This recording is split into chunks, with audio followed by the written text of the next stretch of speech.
What's going on, everybody? Marvel the Cross 316 back with another comic book flashback. Today we are looking at Ultimate Spider-Man issue number 32, and today we see Spider-Man going up against Spider-Man. And so we have the fake Spider-Man now finally being caught here. And so previously in Ultimate Spider-Man, a mystery man posing as Spider-Man is committing a series of daring robberies throughout the city. Frustrated by the bad rap he is getting, Peter decides to get in the middle of a standoff between the police and this fake Spider-Man and is shot by the police. Gwen Stacy, the new girl at school, is staying at Peter's house while her father, Police Captain John Stacy, is in Atlantic City for a police convention. At the convention, Captain Stacy is killed in an accident trying to apprehend the fake wall crawler. Peter goes to the Daily Bugle and finds out that the fake Spider-Man is holding hostages in a Soho bank. He bravely confronts the imposter surrounded by the hostages. And that's where we left off last issue. But before we get started, let's go ahead and give credit where credit is due. This issue is brought to you by Brian Michael Bendis, Mark Bagley, Art Thibbert, Chris Ilopoulos, C.B. Cebulski, Brian Smith, Ralph Macchio, Joe Quesada, and Bill Jamas. And so we begin the issue off. We have Aunt May, and she just so happens to be talking to Gwen Stacy's mom, Ginger Stacy, on the phone.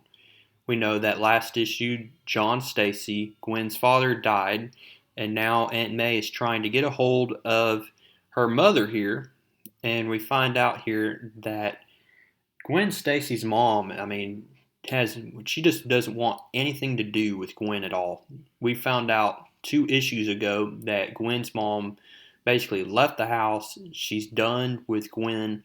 She doesn't want to be a part of the family anymore.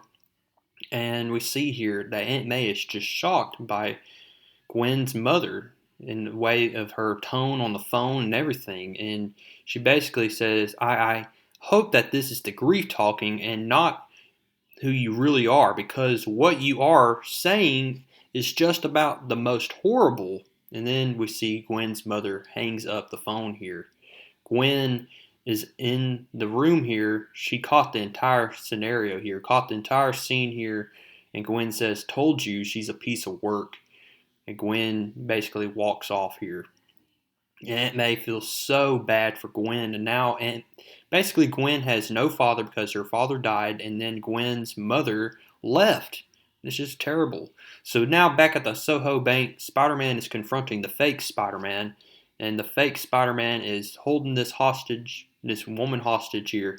Spider-Man's like, "I mean it, let her go." And so then we see Spider-Man webs up the fake Spider-Man's one of his hands here. And Spider-Man lets loose here and beats the ever-loving crap out of this fake Spider-Man. And he goes into full rage mode here. He says, "You murdered someone. You dressed up like me and you murdered someone. Did you think I wasn't going to do anything about it?" And so the fake Spider-Man definitely is getting beaten up here. Big time here.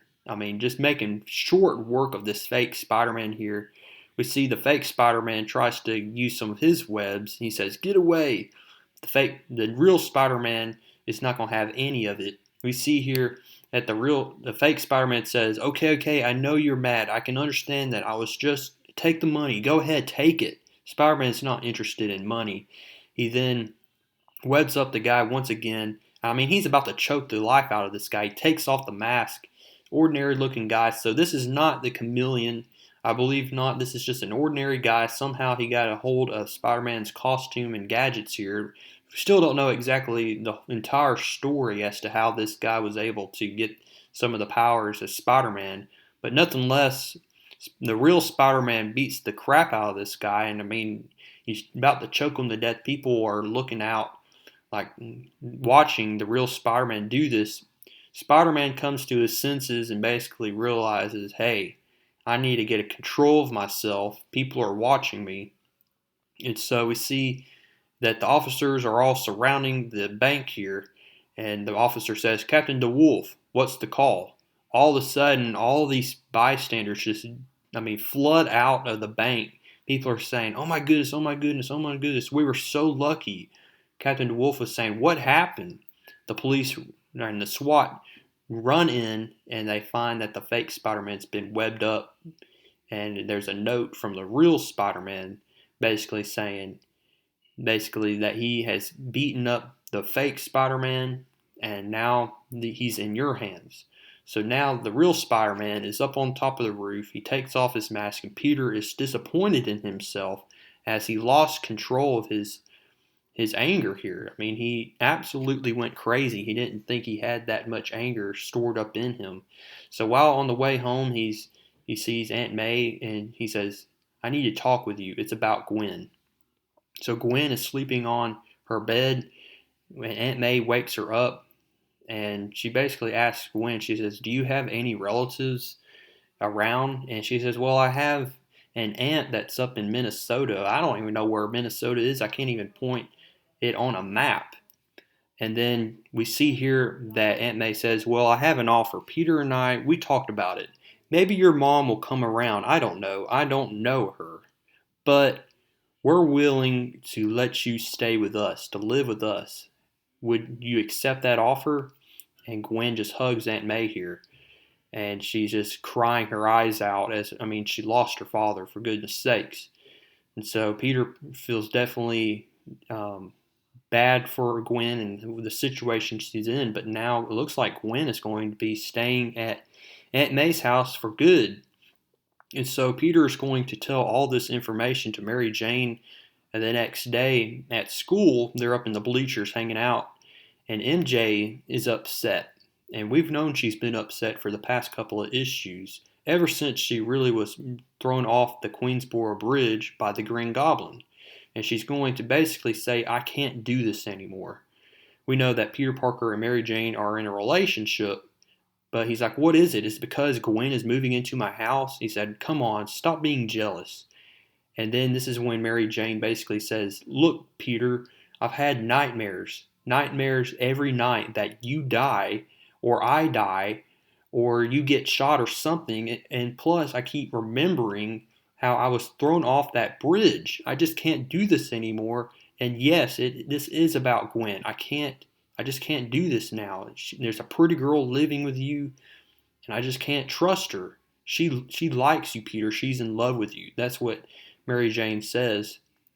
And then he said, "Well, how am I supposed to know this?" And she says, "You never ask, Peter. You never ask anything about me. It's always about you. You're always telling me about what you're doing, but you never ask me about basically my feelings." And so we see Mary Jane has had enough. And we see here that Peter and Mary Jane Watson are going to have to break up. Unfortunately, Mary Jane has had enough. It's a sad breakup. I mean, these two are definitely fit for each other, but Mary Jane, it's understandable. She just can't have that kind of life, with Peter Parker, the dangerous life that she thought she could. And so Peter and Mary Jane sadly break up. I'm sure they will continue to be good friends here, but now maybe Peter and Gwen Stacy might become something. Who knows? But up next, folks, we have a brand new villain, a villain that you're all familiar with. We're going to be looking at the first appearance of the Ultimate Venom. That's right, Venom is coming up next. I'm so excited to look at Venom as he makes his debut in this series. So go ahead now, give this video a like, comment down below what you liked about this issue. What are your feelings about Mary Jane breaking up with Peter? Was it, necessary? Is she being jealous? Is she not thinking straight? What do y'all think about it? Go ahead, comment down below what you think about this, and I'll see y'all in the next one.